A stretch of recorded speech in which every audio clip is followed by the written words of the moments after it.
खुददारों की बस्ती में मसब फिरोश बैठे हैं, लूट के आए काफिले अब सरफरोश बैठे हैं। जो नकाबपोश किया करते थे अब सफेद पोश किया करते हैं। नमस्कार, द पॉलीबज़, कानों को चुभती आवाज। कोऑपरेटिव बैंकों में घोटाले हमारी संस्कृति में भ्रष्टाचार के अटूट अंग हैं। जिसकी चलती उसकी क्या गलती और जिसकी नहीं चलती वो कतार में खड़ा है। गत वर्षों से भारत में कोऑपरेटिव सेक्टर बैंकों में घोटाले आम हो गए हैं। न्यू इंडिया कोऑपरेटिव बैंक घोटाला 122 करोड़ का घोटाला, 1,30,000 खाता धारक सड़क पर। महसाणा अर्बन कोऑपरेटिव बैंक घोटाला, गुजरात 64.04 करोड़, 80,449 खाता धारक सड़क पर। बघाट urban cooperative bank Himachal Pradesh 290 crore के लोन में 138 करोड़ एनपीए में बदल गया। लगभग 80,000 खाता धारक घोटाला सुनने की राह पर खड़े हैं। बिहार वैशाली शहरी विकास सहकारी बैंक 83.5 करोड़ घोटाला। कर्नाटका वाल्मीकि कॉर्पोरेशन घोटाला 89.6 करोड़ घोटाला। हिमाचल प्रदेश राज्य सहकारी बैंक 11.55 साइबर क्राइम घोटाला। केरल नमो सर्विस कोऑपरेटिव बैंक 100 करोड़ घोटाला। महाराष्ट्र यशवंत कोऑपरेटिव बैंक 150 करोड़ घोटाला। आखिर में घोटाले के लिए जिम्मेदार कौन? अगर आरबीआई की गाइडलाइंस और बैंकिंग व्यवस्था को समझें तो केवाईसी से प्रारंभ व्यवस्था अनेक बैरियर से गुजरती है। लोन से पूर्व Sibal, Cliff, property valuation, legal opinion के बाद लोन सैंक्शन होता है।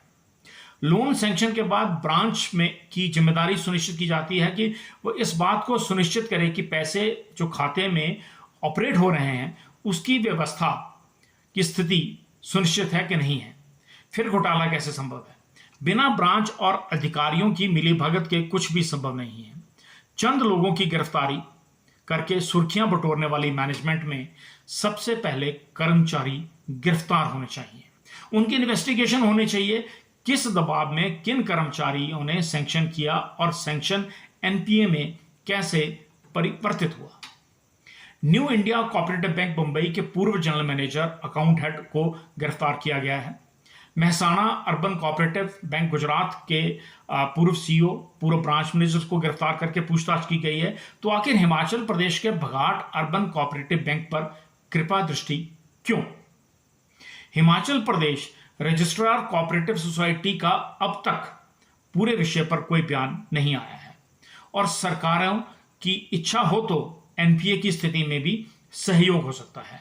पब्लिक सेक्टर बैंक यानी कि पीएसपी देश में 21 से घटकर 12 हो गए हैं इसी एनपीए की बदौलत। और कॉर्पोरेटिव सेक्टर में भी बैंक मर्जर हुए हैं और छोटे उपभोक्ताओं का ध्यान रखते हुए 4 अगस्त को new India cooperative bank Saraswat cooperative bank में शामिल हो गया है, जिसमें 1,35,000 खाता धारकों को राहत मिली है। ये प्रदेश की सरकार पर निर्भर करता है कि वो प्रदेश के खाता धारकों में विश्वास उत्पन्न करते हुए आरबीआई को उपरोक्त बैंक में मर्जर के लिए सुझाव दे सकती है और केंद्रीय वित्त मंत्रालय से अनुरोध कर सकती है। 1% से 1.5% अधिक ब्याज की प्राप्ति के कारण छोटे उपभोक्ता पिस जाते हैं। सरकारों की नीति से पूर्व नियत होनी चाहिए और नियत के लिए योग्यता, जिसका राजनीति में अकाल है। खाता धारक बेहाल है, हर राज्य का यही हाल है। नमस्कार।